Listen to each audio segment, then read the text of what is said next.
Obrigado aos nossos participantes e vamos iniciar então o nosso próximo painel.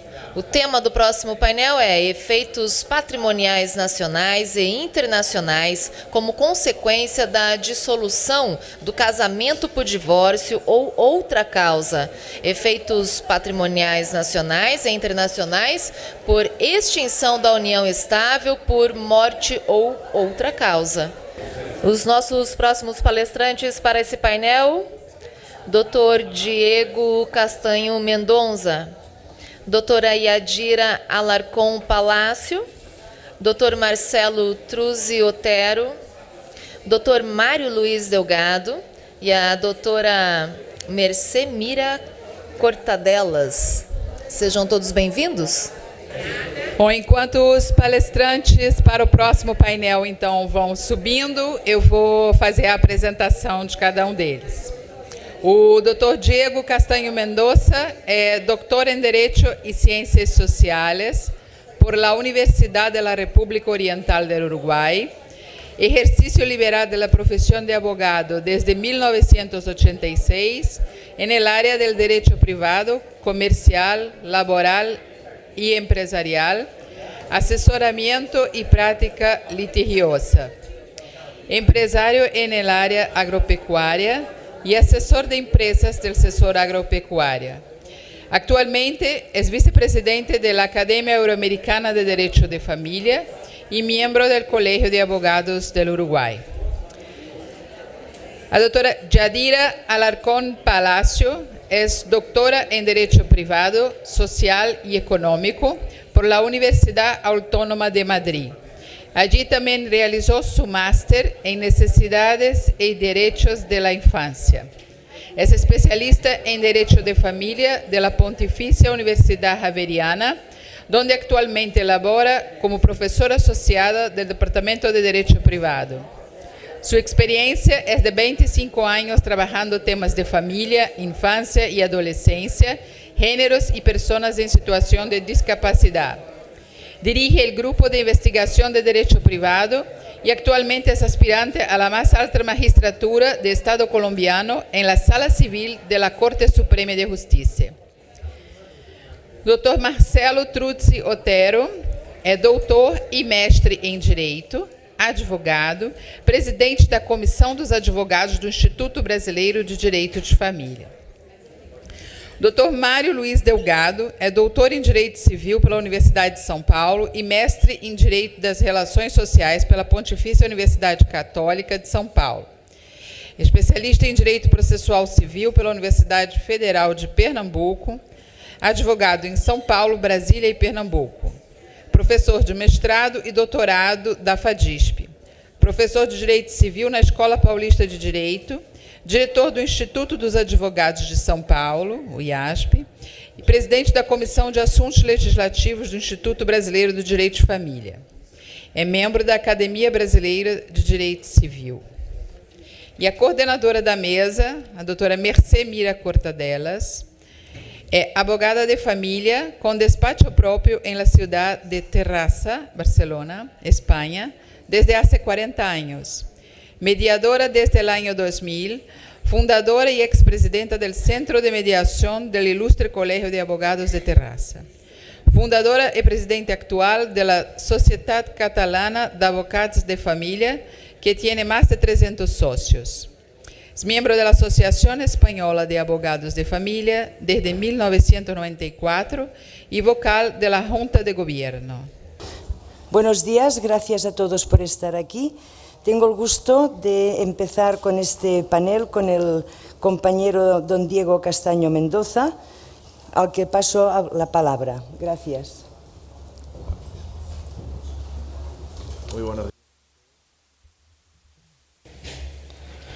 Muy buenos días a todos.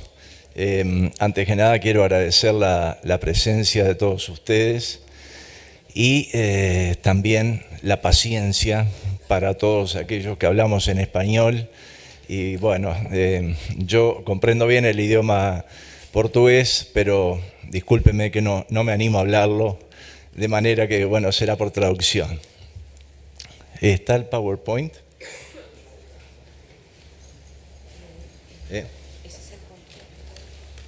Sí, pero...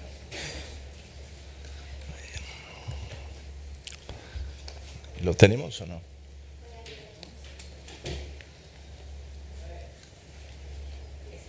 Sí. Bien.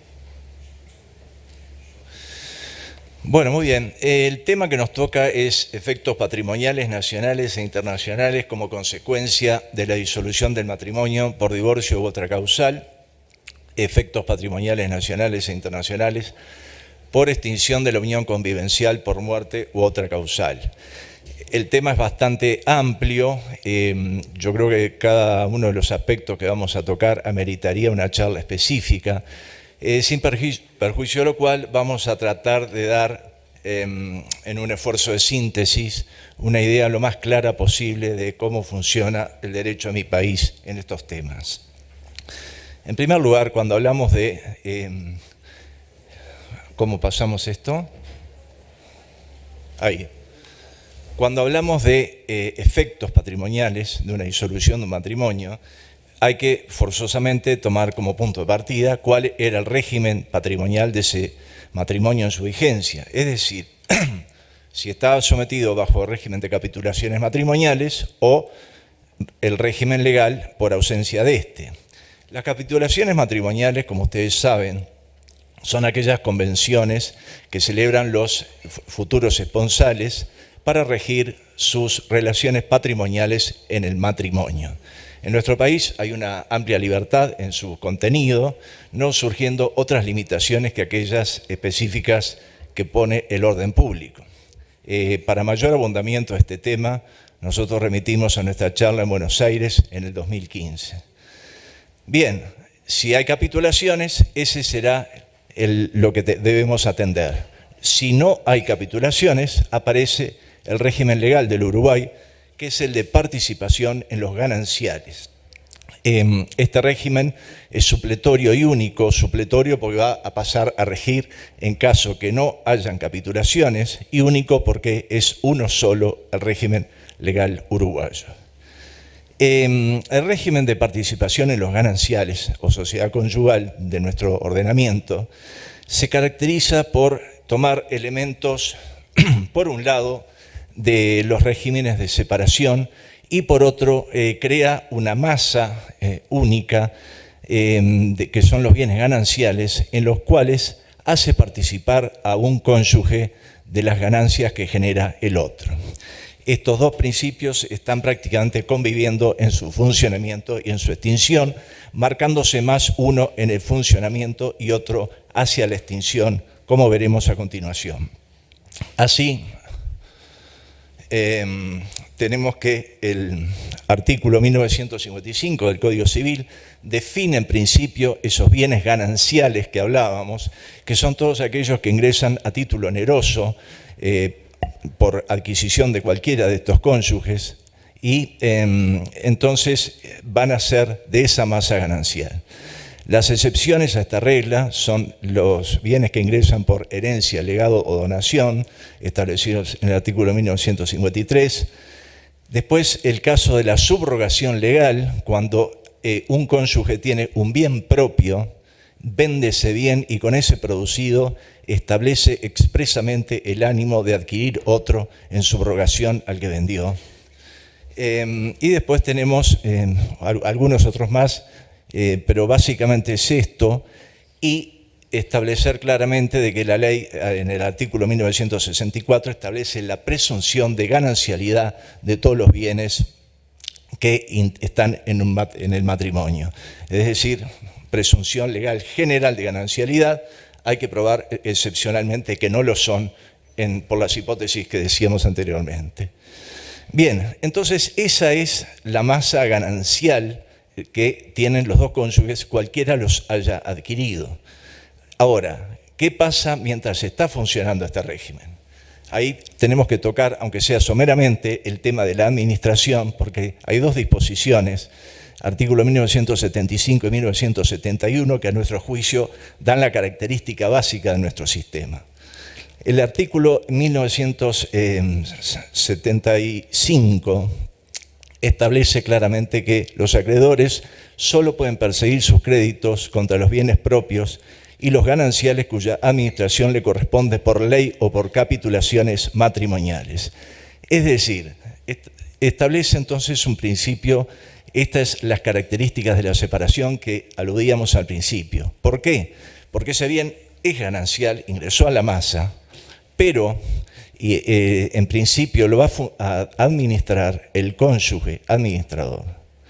Y frente a los acreedores van a poder perseguir los bienes propios de ese cónyuge deudor o los gananciales que él administra. No van a poder perseguir los gananciales que no administra el otro cónyuge no deudor. ¿Se entiende? Es decir, ambos bienes, los bienes son gananciales, pero el tema de la administración determina la persecutibilidad, que puedan ser perseguidos o no por los acreedores de cada cónyuge.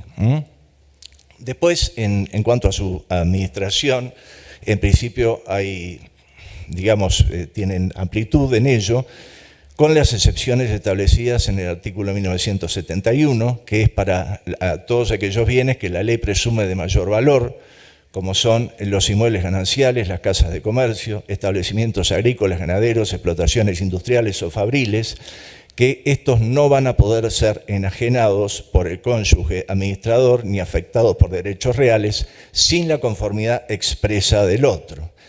Digamos, es un mecanismo de protección o de contralor, digamos así, que establece la ley para el cónyuge no administrador en estos bienes, como decíamos, de mayor valor.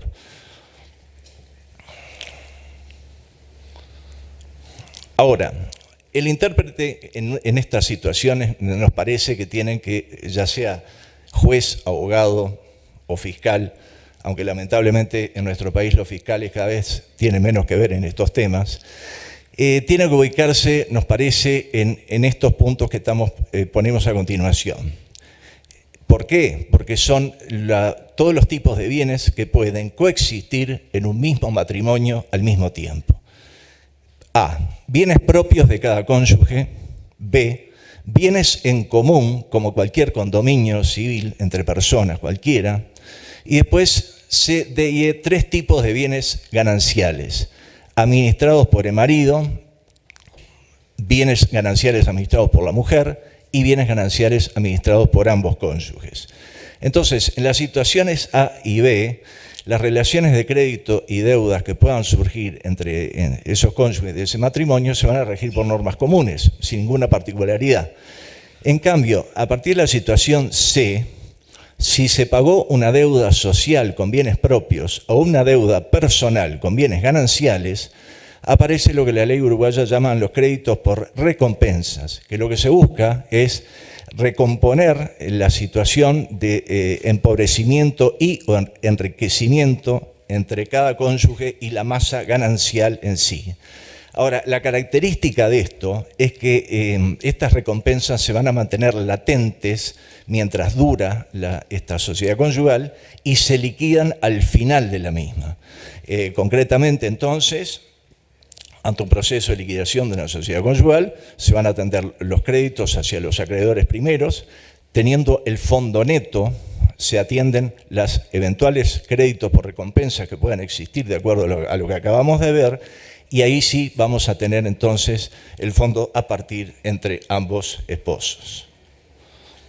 Bueno, por otro lado tenemos una referencia ineludible a la inscripción registral. Como ustedes saben, acá se rigen los principios generales. Todas estas situaciones que venimos mencionando, ya sea capitulaciones matrimoniales, disoluciones de sociedad conyugal durante el matrimonio y divorcio, deben ser inscriptos de manera de poder ser oponibles a los terceros, particularmente a los acreedores. Bien, pasamos ahora entonces a otra causal de liquidación, es la declaración de nulidad de un matrimonio. Bueno, en este tema nuestro régimen se aparta un poco del general de las nulidades, que según el cual, como ustedes saben, cuando un juez declara un acto nulo, eso produce sus efectos de ahí en adelante hacia todo lo que haya ocurrido. Acá no es así. el artículo 211 del Código Civil establece que la sentencia que declara la nulidad del matrimonio disuelve la sociedad conyugal, pero va a desplegar sus efectos hacia el futuro. Es decir, a partir de que esa sentencia quedó ejecutoriada declarando nulo el matrimonio, hacia adelante. Entonces, cada uno va a tener derecho a su mitad líquida de gananciales. La diferencia en este caso va a estar en la mala fe. Es decir, si hubo mala fe de los dos cónyuges en esa celebración de matrimonio nulo o uno solo de ellos. Si la mala fe es de los dos, se dividirá el fondo líquido y perderán las donaciones y ventajas pactadas por causa del matrimonio. Y si la mala fe es de uno solo, además de lo expuesto, perderá su mitad líquida de gananciales. Bien, tenemos otra hipótesis también hay que mencionar. Como dice el título de causal de determinación con consecuencias patrimoniales, es la declaración de ausencia, que está regulada en los artículos 50 a 80 del Código Civil, que no reviste mayores complejidades. Bien, otra hipótesis, por causa de muerte. Naturalmente que la muerte va a disolver la sociedad legal de bienes si lo hubiere, o el régimen de capitulaciones también si lo hubiere, que va a llegar a su final. Bien, básicamente y muy someramente vamos a tratar de una idea de cómo funciona esto en nuestro derecho. El cónyuge supérstite va a tener básicamente una opción, es decir, naturalmente que en lo que vamos a ver a continuación va a ir a la opción de lo que económicamente le resulte más conveniente. Lo importante por ahora es ir teniendo claro que ejercida esa opción, la misma es irrevocable, es decir, va a tener una opción entre el régimen legal, si ese matrimonio estaba sometido a sociedad conyugal, o el pedir la porción conyugal. El artículo 874 nos dice que la porción conyugal es aquella parte del patrimonio del cónyuge premuerto que la ley asigna al sobreviviente que carece de lo necesario para su congrua sustentación. Esto de congrua sustentación es medio relativo, como dice Luz Calvo, en realidad lo que hay que ver es al momento de la apertura legal de la sucesión, es decir, el fallecimiento del causante, tomar en cuenta el patrimonio del cónyuge sobreviviente y el acervo neto que queda de la herencia, y ahí vienen todos estos cálculos que vamos a ver a continuación. El artículo 881 del Código Civil establece que la porción conyugal de la que estamos hablando es la cuarta parte de los bienes. Eso, en principio, la cuarta parte de los bienes. Habiendo descendientes legítimos o naturales, el viudo o viuda será contado entre los hijos a efectos de la porción legitimaria y recibirá como porción conyugal la legítima rigurosa de un hijo. Después tenemos el artículo 893 del Código Civil, que distingue lo que es legítima rigurosa de la legítima efectiva. La legítima efectiva es lo que realmente perciben los herederos, que puede ser un poco mayor por acrecer por repudiación de otro heredero o por la parte de libre disposición. El cónyuge no va a tener ese beneficio, siempre va a ser la legítima rigurosa, como establece la ley, que hay que liquidarla. Después, el artículo 887 nos dice que la porción legitimaria va a ser, en el caso de que haya un hijo, la mitad de los bienes; en caso de que sean dos hijos, 2/3 de los bienes; y 3 o más hijos, las 3/4 partes de los bienes. Cuando el cónyuge concurre como porcionero, debe ser computado como un hijo más. De manera que si es un hijo y el cónyuge, van a ser dos. Siempre va a ser como mínimo las 2/3 partes de los bienes y como máximo 3/4, pues en el caso de que haya dos hijos más el cónyuge, van a ser 3. Fuera del orden de los descendientes, la cuarta parte de los bienes, y se deben hacer las deducciones que manda el artículo 1043 del Código Civil. Si ese cónyuge tiene algún tipo de bienes, va a tener derecho a recibir la diferencia, lo que la ley llama en el artículo 178 la porción conyugal complementaria. Después hay que tener en cuenta, es importante, que es posible la acumulación de la porción conyugal con la parte de libre disposición si así hubiera sido dispuesto por testamento, expresamente por el causante. Otra norma importante es el artículo 880 que regula el abandono.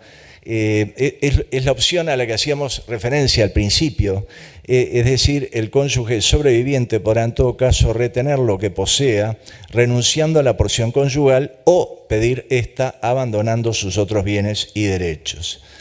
Es decir, como decíamos, en ese menú de opciones, naturalmente que el cónyuge va a optar el que económicamente le resulte más favorable. Fuera del orden de los descendientes, se aplica el artículo 1026 del Código Civil. La porción conyugal va a ser una baja previa en este caso, de acuerdo al artículo 1043, y puede concurrir con ascendientes legítimos o naturales. La porción legitimaria va a ser la mitad de los bienes, la herencia se va a dividir en dos partes y si hay solo una de estas dos categorías se va a llevar todo.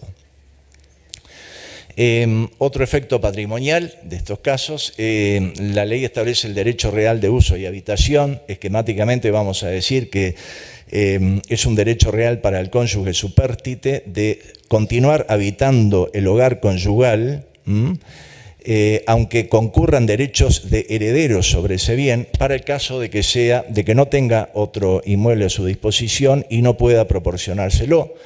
Va a ser gratuito y vitalicio mientras no se case nuevamente o no pueda obtener otro bien para su vivienda o habitación. Este derecho se extiende a los muebles que componen el mismo también. Bien, efectos internacionales. ¿Cuál es el régimen jurídico aplicable? Bueno, brevemente vamos a decir que en principio si nuestro país tiene tratados bilaterales o multilaterales con otros países donde estén ubicados los bienes en cuestión, naturalmente que debemos ir a lo que se establece en ese tratado. Esa va a ser la regla. Ahora, en caso negativo, se va a aplicar el apéndice del Código Civil.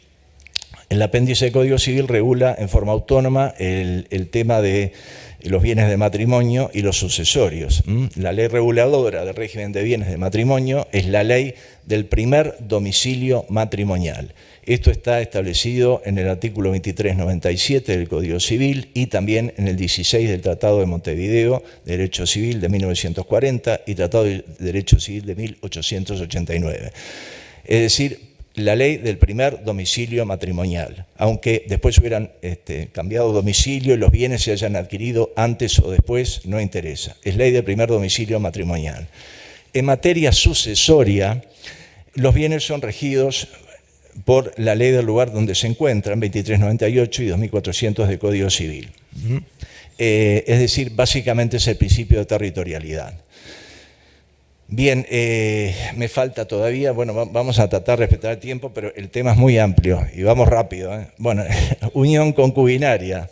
Bueno, la unión concubinaria, brevemente vamos a dar un muy breve concepto, porque yo creo que es importante a los efectos de determinar en la parte de efectos internacionales qué resolvemos aplicar o qué ley vamos a tomar en cuenta.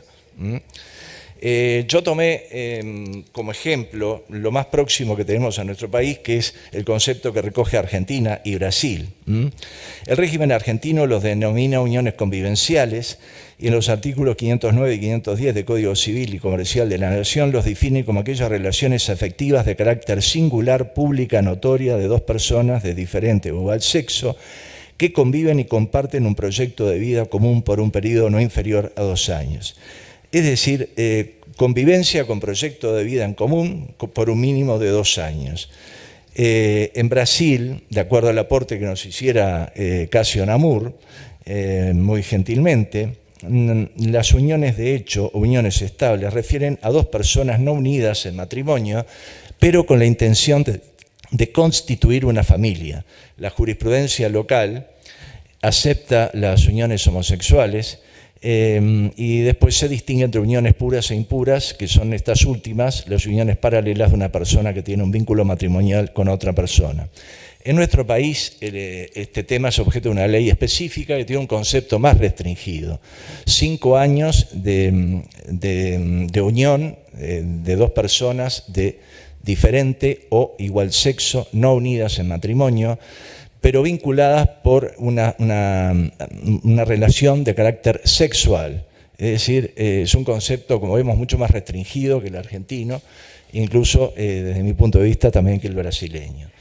Esto va a tener como las uniones de hecho siempre tienen la dificultad de establecer cuándo comienzan. El matrimonio es muy sencilla, tenemos una fecha precisa, sabemos cuándo empieza.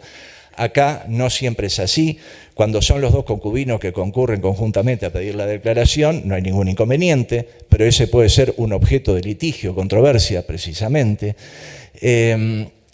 Y después el otro tema que es particular a nuestro derecho es la ley esta que se trata, que en lo que estamos todos de acuerdo que la técnica es bastante mala.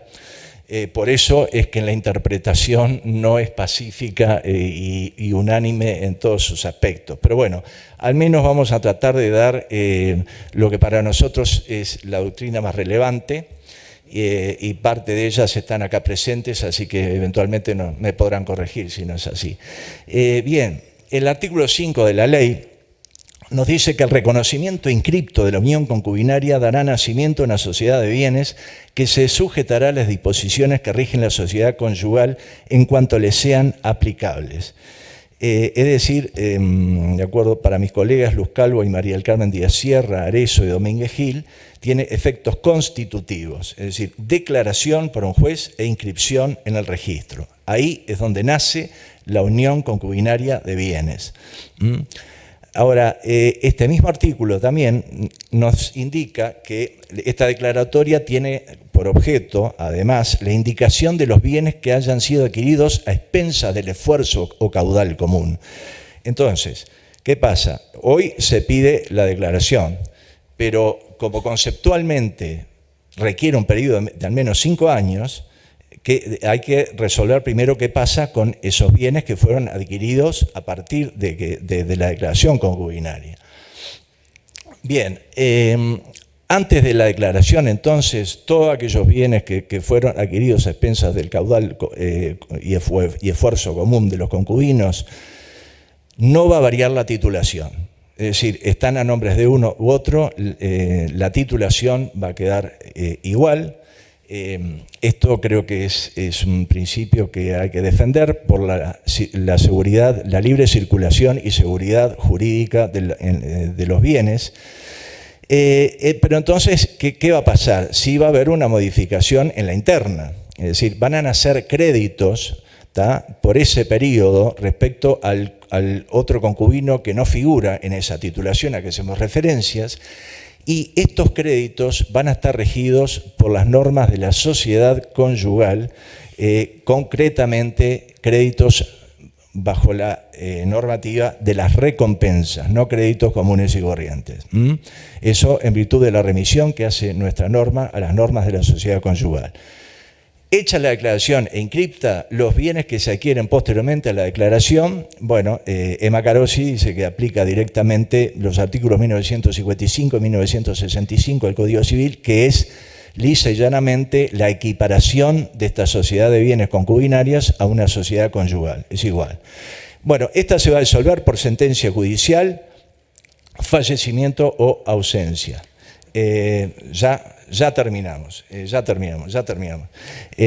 quedan las situaciones especiales.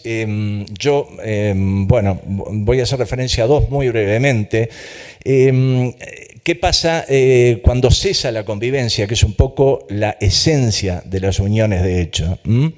Bien, Luz Calvo y María del Carmen Díaz Sierra entienden que las adquisiciones que hagan a expensas de su caudal propio van a ser bienes propios. Y para los acreedores siempre va a estar presente la inscripción registral, es decir, no es concebible que podamos variar una situación a los acreedores porque hayan dejado de convivir, algo que nadie se va a enterar. El último aspecto es la disolución de la unión concubinaria que no tuvo reconocimiento previo. Es la hipótesis muy frecuente de los tribunales, cuando uno de los ex concubinos, habiendo el otro fallecido, promueve el reconocimiento y la disolución de la unión concubinaria, oponiéndose a ello los herederos. Es decir, ya no hay unión concubinaria, no hubo declaración en vida de los dos concubinos de esta unión, muere uno, el sobreviviente promueve la declaración, es como un reconocimiento póstumo de la... Entonces, no nacen uniones concubinarios porque ya están extinguidos por la muerte de uno, pero sí la ley reconoce el derecho a solicitarlos, y entonces todos los bienes que el concubino sobreviviente pruebe que contribuyó con su esfuerzo caudal común a adquirirlo, va a tener un crédito frente a los herederos con el mismo. Los derechos sucesorios no tienen particularidad, simplemente vamos a hacer la mención rápidamente de que la ley no crea la figura análoga a la porción conyugal, es decir, no hay una porción concubinaria, simplemente remite el artículo 1026. El derecho real de uso y habitación está establecido en forma mucho más restringida que para el matrimonio, es decir, es para el concubino que tiene más de 60 años de edad, convivencia de 10 años ininterrumpida y que carezca de medios para tener un bien inmueble. Bien, terminamos con los efectos internacionales. Esto es importante porque algo tenemos que decir, no hay nada en la ley, y tampoco en algún último tratado que haya celebrado el Uruguay, pero tenemos que dar alguna posición legal en el tema. Es decir, las uniones de hecho en todos estos países, como ustedes saben, se dan en todos los estratos sociales, entonces tenemos que resolver cuando hay una disolución o un conflicto o litigio en una disolución de una unión de hecho y con bienes en diferentes países. Bueno, a mí se me ocurren dos posibilidades. La primera sería, en base a la legislación uruguaya, tomar la disposición del artículo 5 que refiere a que todas las soluciones que no estén expresamente previstas en la ley para los concubinatos se van a remite a las normas de la Sociedad Legal de Bienes, lo que nos llevaría por analogía al artículo 2397 del Código Civil que habíamos visto hoy, que establece la ley del primer domicilio matrimonial. Esa sería una posibilidad. A mí personalmente no me convence mucho por lo que voy a decir ahora. La segunda sería tomar como base el principio de territorialidad de los bienes. Es decir, yo tengo vamos a explicarlo con un ejemplo práctico. Yo además, porque soy abogado, entonces siempre pienso cuál es el camino al que veo más viable para llegar al fin que mi cliente quiere. Entonces, se disuelve hoy la unión concubinaria, tenemos bienes en diferentes países. Entonces, la declaración que se hace en un país, supongamos que es el mío, va a incluir los bienes que componen esa unión concubinaria que van a estar situados en otros países. Las uniones de hecho en los países nuestros todas están reconocidas. Ahora, no todas le dan el alcance del matrimonio. Por eso creo que es más seguro, más viable ir por el principio de territorialidad. Entonces, si concurrimos con una sentencia en nuestro país reconociendo la unión de hecho que compone esos determinados bienes y la vamos a hacer valer en otro estado donde está radicado ese bien, yo creo que mientras no estemos vulnerando ninguna norma de orden público de ese estado receptor, entiendo de que tenemos posibilidades de viabilidad de esa demanda mucho mayores que otra cosa. Bien, me queda por un pequeño agradecimiento a Luz Calvo, María del Carmen Díaz Sierra, Emma Carosi, que con sus trabajos me contribuyeron a poder hacer esta exposición, y a todos ustedes muchas gracias por su atención.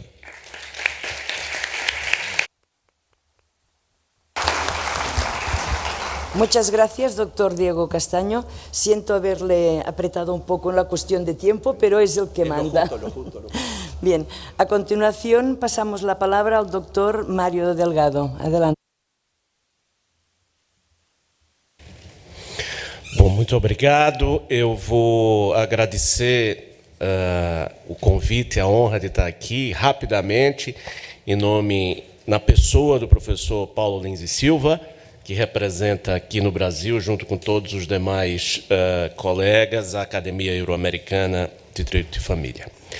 E vou ser muito breve, muito rápido, porque eu sei do adiantado da hora e do tempo comprimido que temos. A organização pediu para que a gente resumisse aqui. Eu vou falar apenas um aspecto financeiro patrimonial da dissolução do casamento pelo divórcio, da nulidade do casamento e da dissolução da união estável. E esse aspecto financeiro é exatamente a questão dos alimentos, né? A gente sabe que durante o casamento e durante a união estável existe um dever entre cônjuges e companheiros, que é o dever de assistência material recíproca. E esse dever se converte em obrigação alimentar após a dissolução do vínculo, quando presentes os requisitos legais.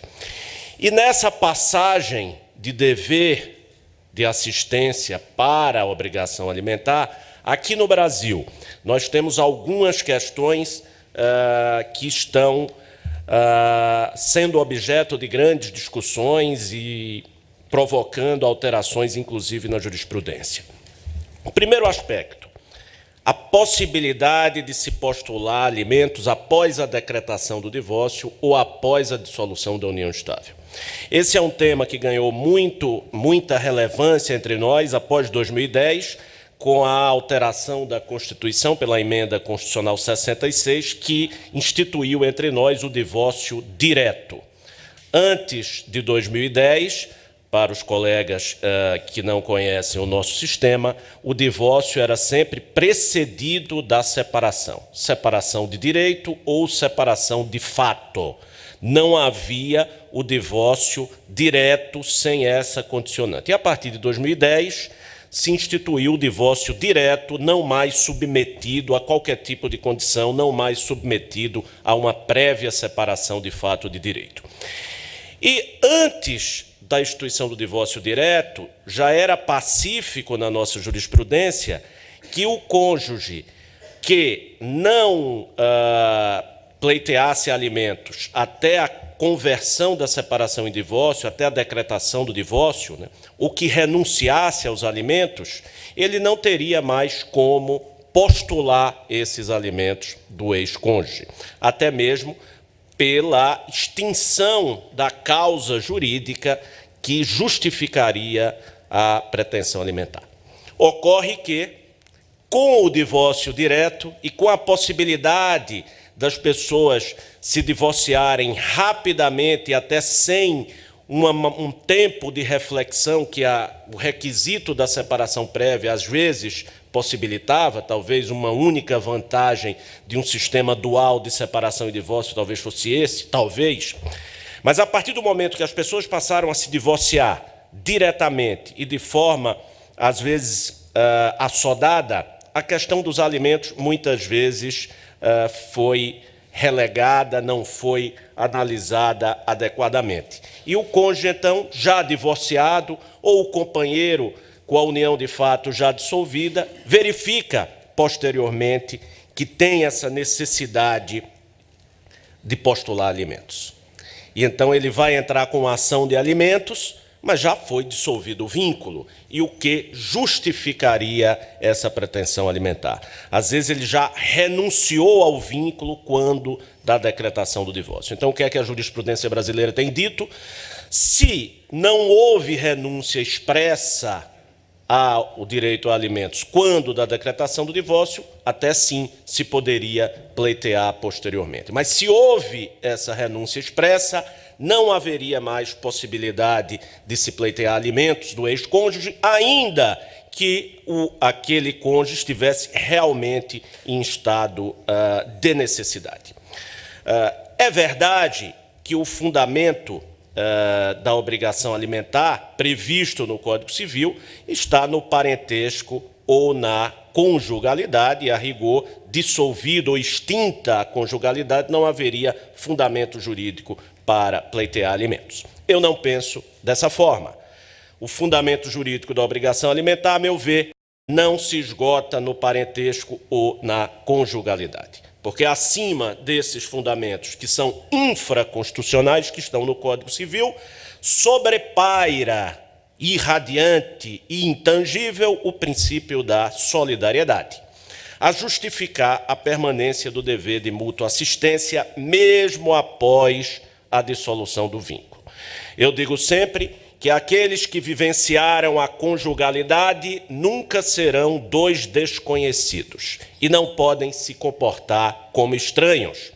Entre eles, com muito mais razão, é de se impingir a concretização na horizontalidade das relações privadas do princípio da solidariedade.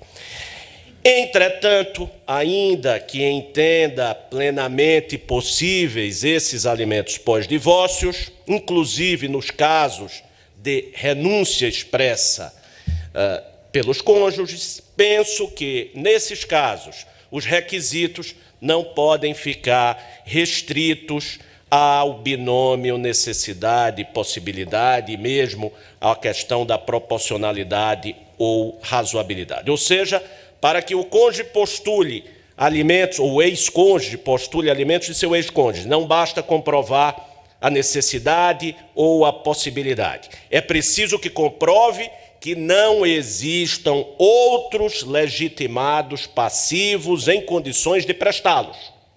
Ascendentes, irmãos e, especialmente, descendentes maiores, capazes e produtivos.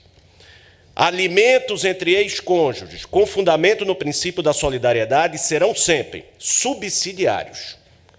Inclusive, penso eu, subsidiários à prestação de assistência social pelo Estado. Em países com forte presença do Estado, nos estados ditos sociais, esse problema não existe, porque o Estado supre as necessidades de subsistência de um ex-cônjuge. A gente vai para os países nórdicos, não há absoluto esse problema.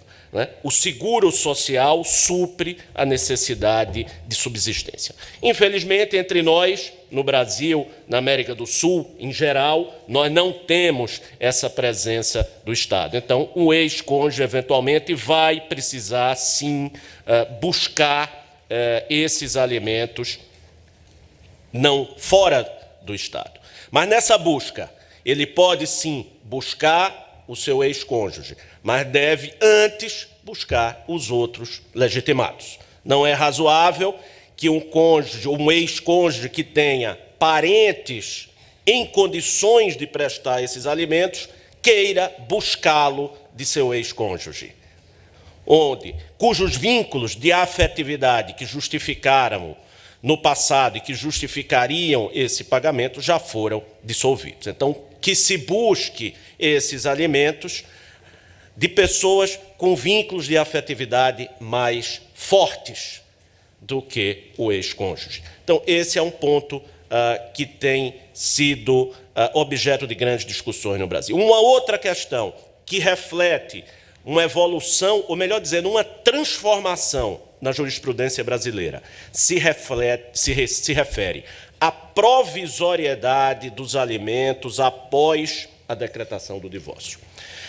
Temos vivenciado no Brasil uma revolução em matéria de obrigação alimentar entre cônjuges e companheiros ao longo dos últimos anos, que foi exatamente a substituição daqueles requisitos tradicionais, que era a necessidade e a possibilidade, pelo acréscimo de um requisito a mais, que seria a razoabilidade / proporcionalidade, que trouxe aos alimentos devidos entre ex-cônjuges e ex-companheiros exatamente esse conceito de excepcionalidade, que repudia a anacrônica presunção de que quem recebe os alimentos poderia permanecer inerte quando tivesse capacidade laboral, deixando ao outro a perene obrigação de sustentá-los.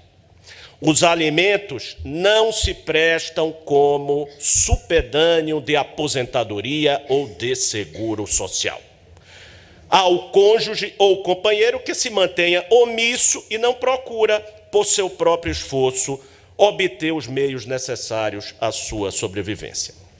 E muito menos o princípio da solidariedade poderia justificar a pretensão de se manterem os deveres conjugais e convivenciais, especialmente o de assistência material, de forma permanente, definitiva ou vitalícia, mesmo depois de rompida a convivência, de modo que um cônjuge ou companheiro continuasse eternamente devedor do outro, pouco importando o tempo decorrido desde o divórcio ou da dissolução da união estável. A jurisprudência, hoje consolidada no âmbito do Superior Tribunal de Justiça, mostra-se consentânea com essa nova realidade de isonomia entre os parceiros conjugais e aponta, a meu ver, para um norte muito claro de extinção dos alimentos entre ex-cônjuges e ex-companheiros, que só devem ser fixados em situações muito excepcionais, quando um dos cônjuges ou companheiros encontrasse impossibilitado de trabalhar e, simultaneamente, não dispuser de outra fonte de renda.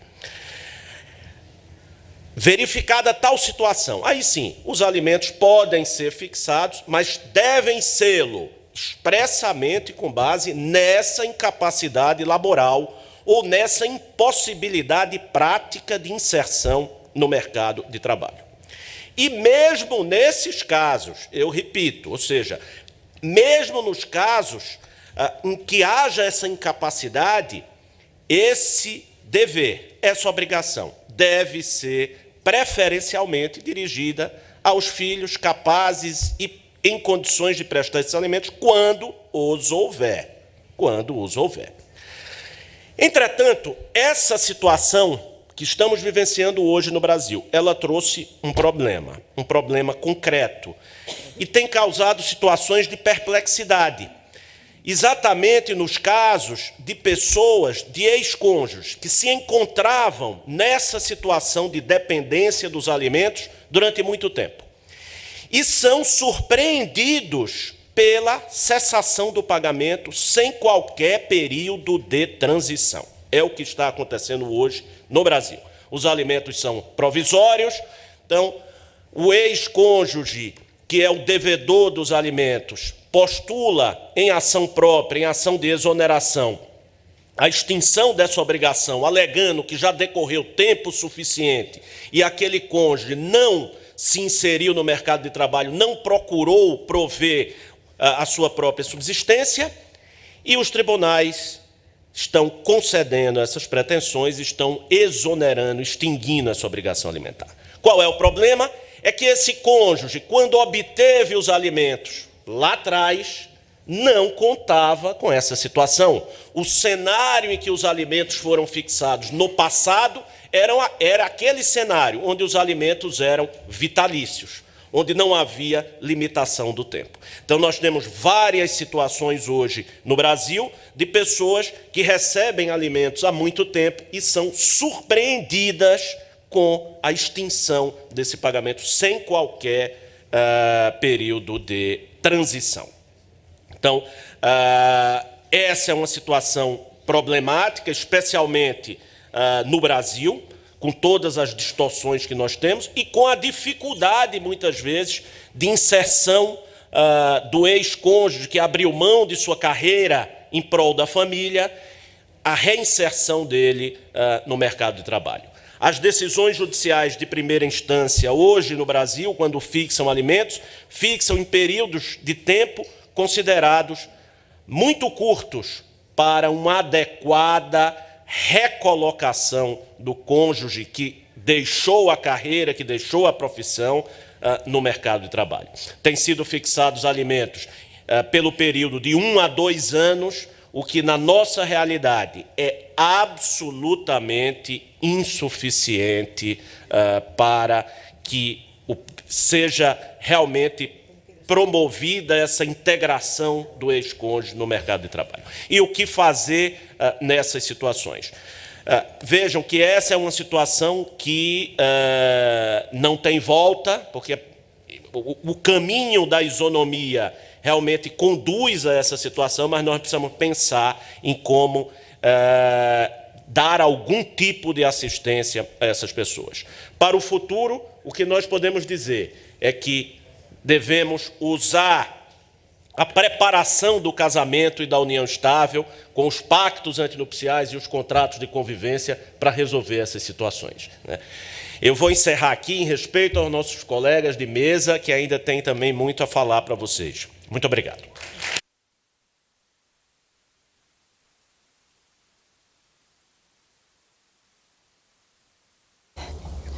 Muchas gracias, doctor Mario Delgado. Además, ha sido usted muy escrupuloso con el tiempo y no ha hecho falta que le pasásemos ni la tarjeta amarilla ni la roja. A continuación, le aviso. Bien, a continuación nos hablará la doctora Yanira Palacio, de Colombia, continuando con el mismo tema de los efectos patrimoniales nacionales e internacionales. Gracias. Buenas tardes. ¿Sí se escucha? Sí. Bueno, yo sí tengo que manifestar que estoy absolutamente emocionada de estar aquí y que pienso despertarlos porque no quiero que nadie se pierda nada de lo que voy a decir. Así que yo sé que es una hora muy complicada, pero espero que mi alegría de estar en esta hermosa tierra pueda acompañar estas pequeñas palabras que traigo de la legislación colombiana y de la situación que está pasando Colombia en este momento en materia de derecho de familia. Rápidamente, mis palabras de agradecimiento a toda la organización, al doctor Paulo Lins, a la doctora María Berenice Díaz, mis saludos, por supuesto a la doctora Zulema Wild, y un recuerdo muy especial a Lida Garrido, que no se encuentra aquí, pero que ha hecho posible mi presencia y esa generosidad de la academia para recibirme como miembro, de lo que me siento muy honrada. Muchísimas gracias. Yo voy a hablar en principio, a ver si puedo coordinar las dos, porque yo no veo de aquí hasta allá. En principio quiero recordar pues que Colombia ha sido protagonista del modelo tradicional de la familia, que se caracteriza básicamente por el matrimonio como modelo ideal de pareja, los modelos patriarcales, los menores de edad considerados como incapaces, la monogamia como modelo social de pareja y la diferencia de trato fundada en la orientación sexual de una persona. A raíz de la Constitución de 1991 se ha presentado una dinámica en la jurisprudencia colombiana a nivel constitucional que muestra cómo evolucionan esos modelos y el conflicto que para mí fue el conflicto de finales del siglo XIX y el siglo XX, que fue matrimonio versus concubinato, se va transformando en el conflicto que pensábamos que era el conflicto de este siglo, heterosexualidad versus homosexualidad. Ya en este momento en Colombia la homosexualidad, que ha sido aceptada por vía de interpretación constitucional como modelo de familia, ha sido superada recientemente por la inscripción como unión marital de hecho o unión convivencial de 3 personas del mismo sexo. Aquí se muestra subrayado de pronto lo que yo considero las sentencias o los momentos históricos más importantes en la jurisprudencia constitucional. En el año 2007 se reconoce la unión convivencial para las parejas del mismo sexo. En el año 2011, con la sentencia C577, se reconoce la condición de varios modelos familiares en Colombia, diversos al matrimonio y a la unión marital de hecho. Y además en el año 2015-2016 finalmente llega la adopción de las parejas del mismo sexo y el matrimonio igualitario, como se le denomina en Colombia. De esta manera se muestran nuevos paradigmas. Estos nuevos paradigmas se identifican en la sentencia C577 del 2011, pero básicamente están identificados como la autodeterminación sexual para cada individuo, la familia o los modelos de familia longitudinales a lo largo de la vida de una persona, la plurietnia, la multiculturalidad y el reconocimiento a que es irrelevante el sesgo por la orientación sexual. Finalmente se intenta fijar unos modelos en el 2011 que finalmente son fallidos porque la familia homoparental o la familia de la pareja del mismo sexo se intentaba colocar como un nuevo modelo de familia, pero se reconoce y se saca la sexualidad como modelo exclusivo de familia y se habla de la familia de crianza, de la familia reconstituida. Yo pongo 2 hijos, tú pones 3, de la familia reconstituida o ensamblada. También se habla de otros, el modelo tradicional matrimonial, la unión marital, en fin, se estipulan diversas formas. Finalmente, pues eso era solo para contextualizar el momento actual colombiano y los regímenes económicos matrimoniales.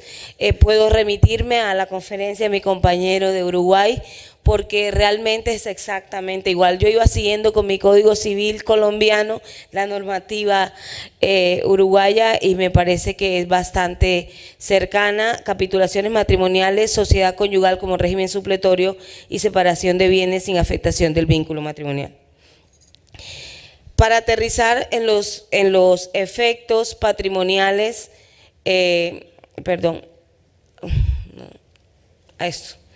los efectos patrimoniales del divorcio. Yo los identifico en 4 aspectos: la disolución de la sociedad conyugal, la fijación de la cuota alimentaria respecto de los hijos comunes, el reconocimiento de la cuota alimentaria entre divorciados en caso de que sea procedente y la revocación de donaciones a favor del cónyuge culpable. En Colombia siguen vigentes el sistema causalista y 3 formas de disolución del vínculo: por el mutuo acuerdo, por el sistema de causas con culpabilidad o con causas remedio. Pues seguimos en la antigüedad.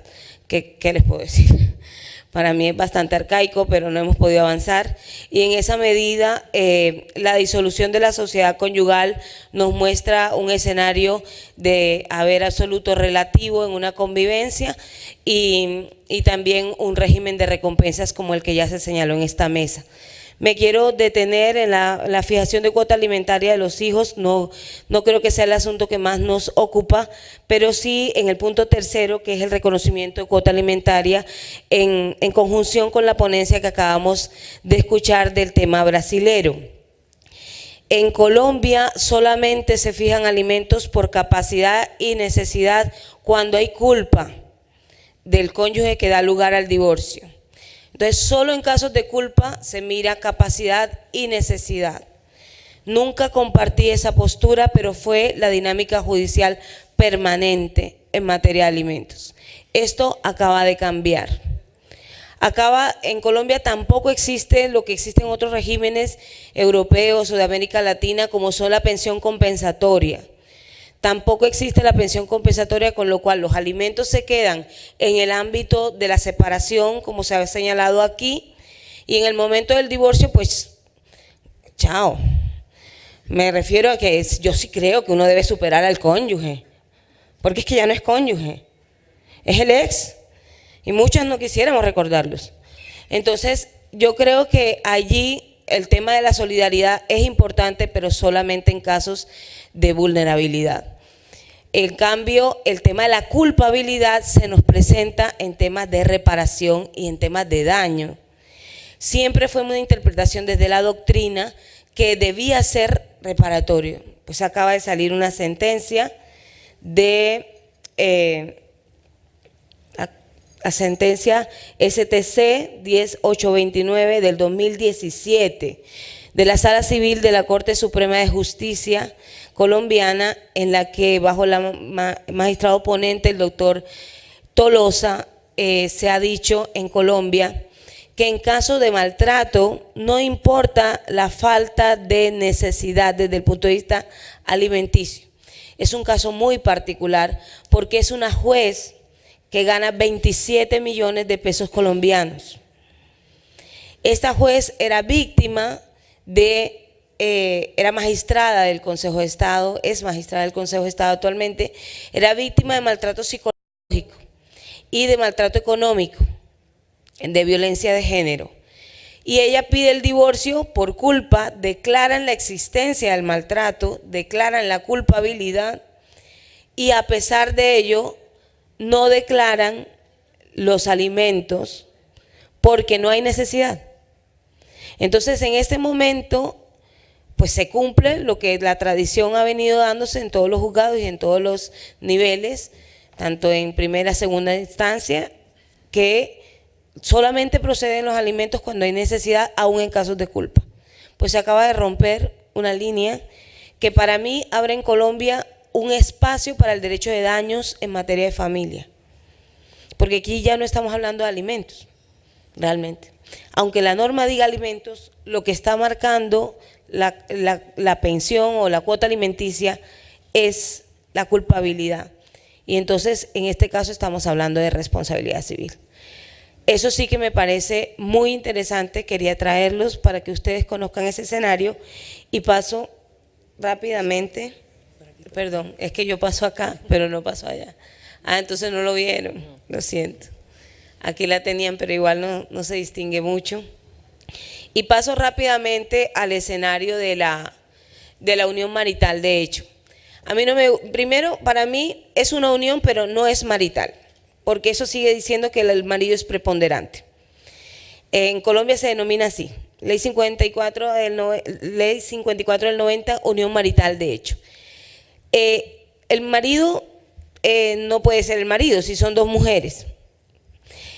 Segundo, permanente no es permanente porque me puedo ir en cualquier momento. No comparto nada de eso. Ni es unión marital, ni es permanente, ni son compañeros, porque de la expresión compañeros permanentes colombiana, no, pues yo no sé, aquí todos somos compañeros. Pero de ahí no podemos deducir, de la expresión compañeros no se debería poder deducir ese tipo de relación de pareja. Y la permanencia realmente es lo más inestable que puede haber en materia de pareja. Yo me puedo ir cuando yo quiera. Lo que hace la causa de la familia es la convivencia. Comparto mucho más el concepto de unión convivencial y de convivientes. La disolución de, a ver si la tengo aquí. Sí, la disolución de la sociedad patrimonial de hecho. La sociedad patrimonial de hecho en Colombia se distingue de la sociedad conyugal en que es exclusivamente un régimen de gananciales. No ingresa ningún tipo de bien propio privativo anterior a la convivencia y es exclusivamente de gananciales. La fijación de cuotas de alimentos respecto de los hijos es normal porque es una relación directa con los hijos que nada tiene que ver con el vínculo de pareja. Pero no podríamos hablar de una existencia de un reconocimiento de cuota alimentaria porque la causa que da lugar a los derechos en la unión marital de hecho es la convivencia. Si no eres conviviente no tienes causa. En mi opinión no proceden los alimentos cuando desaparece la causa. Si desaparece la convivencia, desaparece la causa. Por lo tanto, frente a la separación de los compañeros permanentes en Colombia no podría haber cuota alimentaria. Y las revocaciones de donaciones a favor de los compañeros, pues si a alguien se le ocurre hacerla, que me pregunte primero, y yo le diría que no la haga. Pero porque es muy inestable el régimen de parejas de hecho, que ojalá se mantenga como un régimen de parejas de hecho y no convertirla en un régimen de parejas de derecho, porque para eso existe otro régimen de derecho que también lo queremos disolver por las vías de hecho. Entonces, creo que le haríamos un gran favor a las instituciones matrimoniales si respetamos la naturaleza y si respetamos la autonomía de los miembros y si ponemos en la cabeza de cada uno de las personas la responsabilidad por sus actos y no solamente permitimos el acomodamiento en el intervencionismo del Estado, porque si no, terminaremos pidiendo que toda la familia sea el concepto de la seguridad social. Muchas gracias.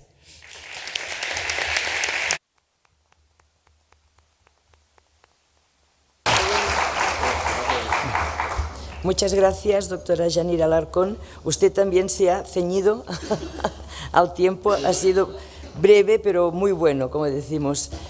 Y por último, paso la palabra al doctor Marcelo Otero, de Brasil. Adelante, gracias. Boa tarde a todos. É uma alegria imensa estar com os senhores nesse evento tão importante. Queria saudar a mesa por essa recepção e pela oportunidade grandiosa de estar participando com os senhores de temas tão palpitantes e que, no nosso ordenamento, eu vou me pautar por um ponto específico que diz respeito à questão da partilha de bens. E aí eu vou me permitir voltar um pouco para expor aos colegas de fora como funciona o sistema brasileiro do regime de bens, muito rapidamente, e depois lançar uma consideração crítica do que nós enfrentamos na realidade forense, nas questões que envolvem a partilha dos bens comuns e também um problema afeto ao direito sucessório. Quando nós falamos na dissolução do casamento, a partilha dos bens está associada ao regime de bens contratado pelo casamento, pelo casal, no início do casamento, ou na união estável. Via de regra, há uma situação muito próxima, muito parecida no nosso sistema, que é a comunicação daquilo que foi adquirido onerosamente durante a vida em comum. Aqueles bens que foram adquiridos por herança, doação, eles estão fora desse patrimônio comum. Então, basicamente, aquilo que ingressa na discussão, na divisão patrimonial, e que também, muitas vezes, interessa ao direito sucessório, na partilha do inventário dos bens, quando um dos cônjuges ou dos companheiros falece, essa massa patrimonial que está afeta aquilo que o casal efetivamente, com o esforço comum, ainda que presumido, formou. E eu digo isso porque, na realidade, nós temos, por uma questão cultural, ou não temos a cultura de contratarmos regime de bens. Uma discussão que hoje envolve o nosso sistema é qual é a autonomia privada no que respeita a essa disciplina patrimonial para o casamento. Qual a liberdade que os cônjuges têm para essas contratações de natureza patrimonial. Há uma tendência cada vez maior de termos uma liberdade nessa contratação, permitindo, por exemplo, já antes do casamento e de uma vida em comum, a contratação de indenizações prévias para evitar a discussão envolvendo partilha. Ou então, arranjos prévios em que eu posso fazer uma partilha diferenciada no futuro, antevendo uma divisão cômoda, em que, por exemplo, bens imóveis permaneçam na titularidade de um dos cônjuges e os bens móveis, a exemplo de cotas, participações societárias, permaneça na titularidade do outro cônjuge ou do outro companheiro, se aquela união vier a ser dissolvida. Então, esses arranjos patrimoniais, que tendem a ser cada vez mais comuns, eles ainda são tênues para a imensa maioria da nossa população que, carente de recursos, não tem nem a preocupação de disciplinar essas situações antes do matrimônio. E o que tem acontecido na prática é que, quando eu chego ao fim do casamento, eu enfrento, na verdade, um verdadeiro martírio para conseguir executar aquilo que seria, friamente, a letra da lei, a divisão daquele patrimônio em comum. Há uma preocupação muito grande dos ordenamentos em si na tutela promocional das pessoas envolvidas nesses trânsitos jurídicos. Mais do que uma aplicação fria da lei, nós temos uma preocupação de, ao aplicar a lei, dar uma execução promocional, de tutela efetiva das pessoas que estão envolvidas naquela relação, protegendo-as nos seus interesses particulares. O fato é que a doutrina, a melhor doutrina, não só daqui, mas buscamos em outros países, e aí Alemanha, Itália, França, o Código argentino tem essa nítida preocupação, o Código de 2015, na tutela da pessoa. E quando nós trabalhamos isso no nosso sistema aqui no Brasil, isso não se concretiza na prática. E não se concretiza porque nós não aplicamos efetivamente esse viés promocional que o ordenamento deve ter. Então, quando eu tenho um regime que é o mais comum, da comunhão parcial de bens, em que eu tenho patrimônio em comum, aquilo que foi adquirido onerosamente durante o período de vida 2, o período de convivência, seria, em tese, muito simples, ao final da vida 2, ter a divisão desses bens. Quando o casal chega a um denominador comum, eles conseguem apresentar essa divisão de uma forma equilibrada e harmônica. A dificuldade se apresenta naquelas questões litigiosas em que, finalizado o casamento ou ingressando no inventário para a partilha daquilo que era comum e mesmo dos particulares do falecido, eu passo a enfrentar uma verdadeira batalha, um verdadeiro inferno astral, inclusive, para conseguir concretizar a partilha de bens. E aí uma situação, para aqueles que estão, para os nossos colegas de fora, eu digo, no Brasil, surpreendentemente, e não é uma consideração, uma crítica gratuita, nós não temos em inventário sentenças de mérito, entendam. Nós não temos no Brasil um juiz, um magistrado, que efetivamente decida o inventário, e as partes, pasmem, elas chegam ao final do inventário com um acordo porque elas cansam. E nesse intervalo, me parece um contrassenso, um paradoxo tremendo, aquela função promocional que nós tanto pregamos, na hora de concretizá-la na prática das partilhas judiciais, em casos de litígio, nós não temos esse evento concreto. Nós temos uma dilatação de prazos e perdoem a franqueza, mas às vezes até uma grande falta de vontade com os processos de inventário para que aquela partilha efetivamente traduza um mínimo existencial e promocional das pessoas envolvidas. E por que eu digo isso? Porque, na verdade, o Código de Processo Civil, dentro dessa visão sistemática que nós temos em relação à visão da própria Constituição, ou que parte da Constituição de tutela das pessoas, o CPC nos trouxe alguns mecanismos para, pelo menos, tornarmos concreta a possibilidade de partilhas que respeitam efetivamente o interesse das pessoas. Eu digo isso em que sentido? Quando nós trabalhamos a partilha desse patrimônio comum, qual tem sido a regra do nosso ordenamento do judiciário brasileiro? Não existindo um acordo, o que tem feito o judiciário, e muitas vezes por uma falta de iniciativa dos próprios operadores, dos advogados, inclusive, ele acaba dividindo o patrimônio literalmente ao meio, adjudicando a cada um dos cônjuges ou companheiros metade ideal do patrimônio. Me parece, às vezes, a única solução possível, mas não sem número de outros casos, existem outras fórmulas que estão na nossa legislação atualmente e que permitiriam partilhas específicas. E eu digo isso por quê? Porque não me parece nada razoável e proporcional, e aí eu vou fazer um parêntese, para começar, tem um passador de slide ali? Para começar numa primeira consideração, Marlão, passa um aí para mim. Muito obrigado. Num primeiro dispositivo, que é orientador do Código de Processo Civil, no artigo 8º ele diz: ao aplicar o ordenamento jurídico, o juiz atenderá aos fins sociais e às exigências do bem comum, resguardando e promovendo a dignidade da pessoa humana e observando proporcionalidade, razoabilidade, e lá no finalzinho ele diz eficiência. Ouso dizer aos colegas que, no nosso sistema, as partilhas judiciais elas não são razoáveis, elas não são proporcionais, e elas não têm eficiência alguma. Por que eu digo isso? Porque não me parece razoável e proporcional que duas pessoas, e aí eu faço um outro parêntese, no nosso sistema, nós passamos a ter a liberdade de não permanecermos casados. Doutrina contundente tem dito que é um direito potestativo a obtenção do divórcio. Por fim, a relação. Há o direito de não permanecer casado, mas me parece que não há o direito de não permanecer vinculado. E por que isso? Porque enquanto eu não resolvo essas pendências, essas consequências, inclusive de natureza patrimonial, no nosso sistema, eu mantenho aquele casal vinculado por bem ou por mal, e o litígio não acaba. Ou seja, a função promocional que o ordenamento deveria ter, de efetivamente tutelar os interesses, e aí, como disse a minha colega, finalizada a relação, tchau. Eu continuo não tendo tchau, porque eu tenho que iniciar um novo processo, depois de anos de disputa, com custos altos, para que eu possa concretizar uma partilha que vai ter como um deslinde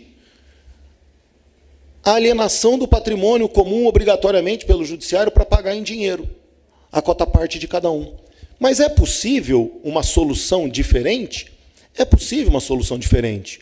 Dentro da função promocional e dentro do sistema imposto pelo Código Civil e pelo Código de Processo Civil, é possível que, existindo mais bens e eles tendo naturezas diversas, eu posso compor quinhões que guardem uma possível igualdade. Não a igualdade aritmética, mas uma igualdade quanto à composição desse patrimônio. E aí eu não vou avançar em patrimônios extensos, porque eles não são a grande maioria dos casos, eles são minoria.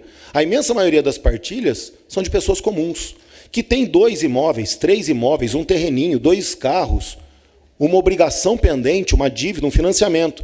E o que diz o nosso ordenamento, recapitulando, um dispositivo que nós tínhamos no Código de Processo Civil de 39. Nós revigoramos no 648 o artigo 505 do Código de 39, que diz: na partilha serão observadas as seguintes regras. A máxima igualdade possível quanto ao valor, a natureza e a qualidade dos bens.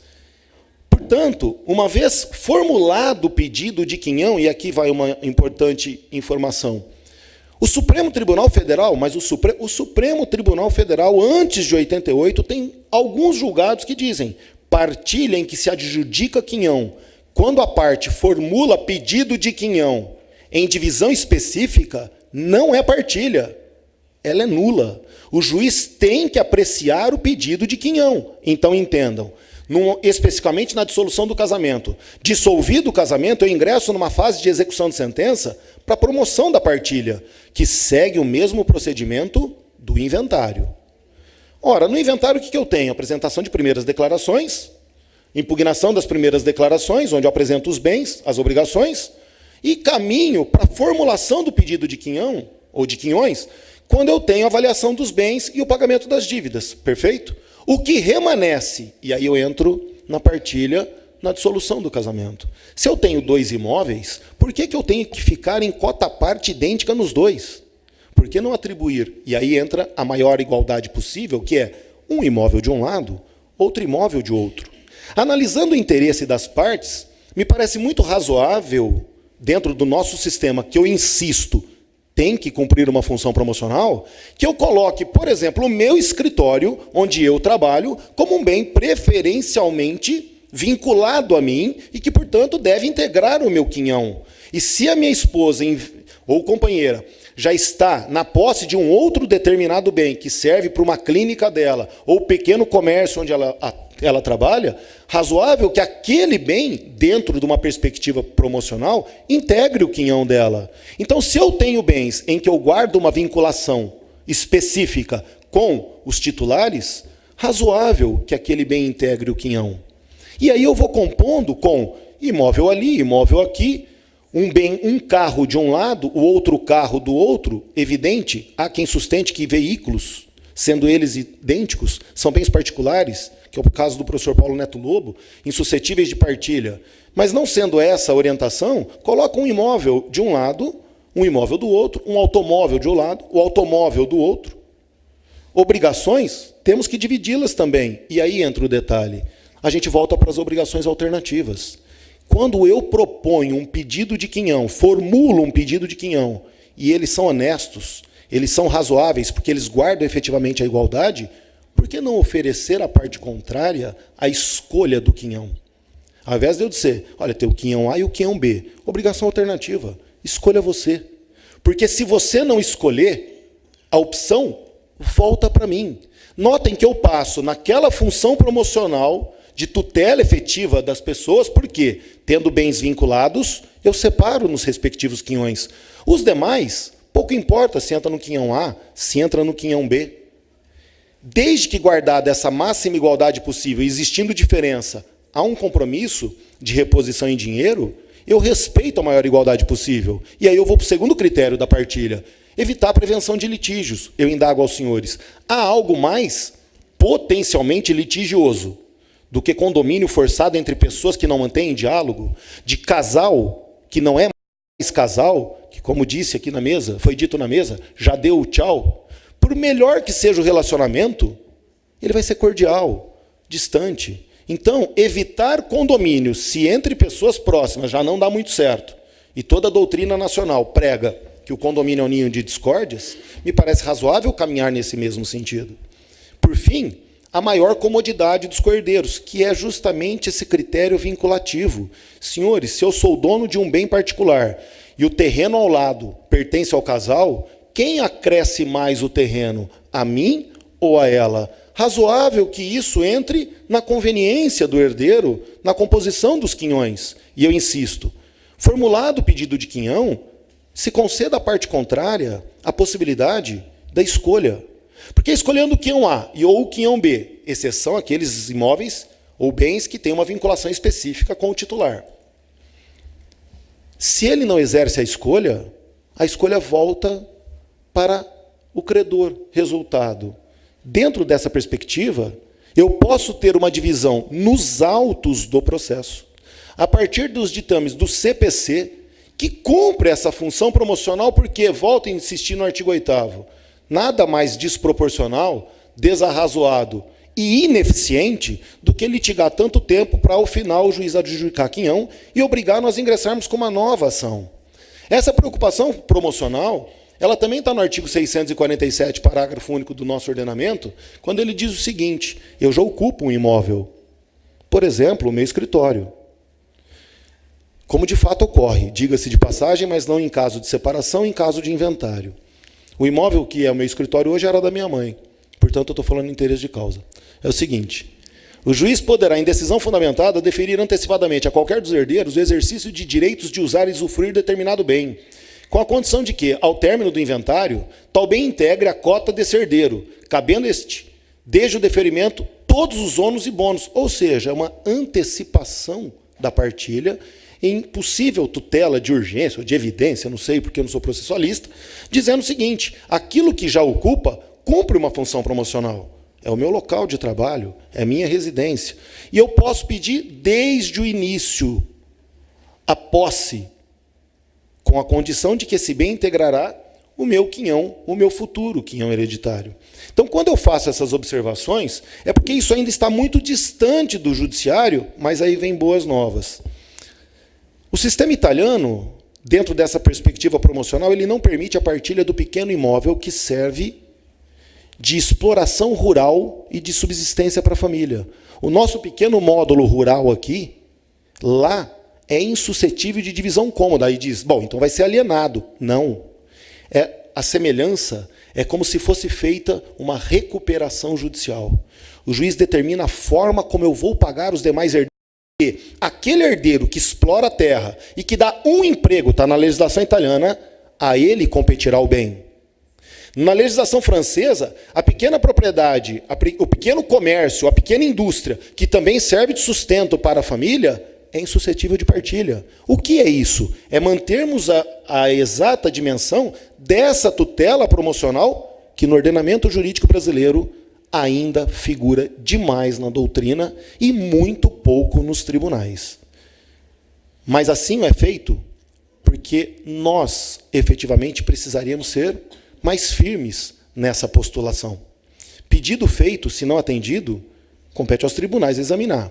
Alguém poderia dizer, e eu estou encerrando, como isso seria resolvido no inventário? Tempo esgotado. No inventário, isso seria... deu um final agora. Da seguinte maneira: mantenho a vinculação de bens com determinados herdeiros. Se um já mora na casa, será respeitado. Mas eu continuo formando o mesmo pedido de quinhão. E aqui tem uma solução que os magistrados adoram. Eu formulo 3 pedidos de quinhão, ou 3 quinhões, ok? Ninguém se acerta. O artigo 817 do Código Civil, de uma forma drástica, dá a solução quando ele diz que o sorteio é forma de partilha. É engraçado. Eu tive 2 oportunidades de sorteio. Nas 2, antes do sorteio, as partes fizeram acordo. Então, vejam que nós temos como melhorar o sistema, que ainda não é do judiciário, mas que está na nossa lei. Eu agradeço a atenção de vocês. Muito obrigado.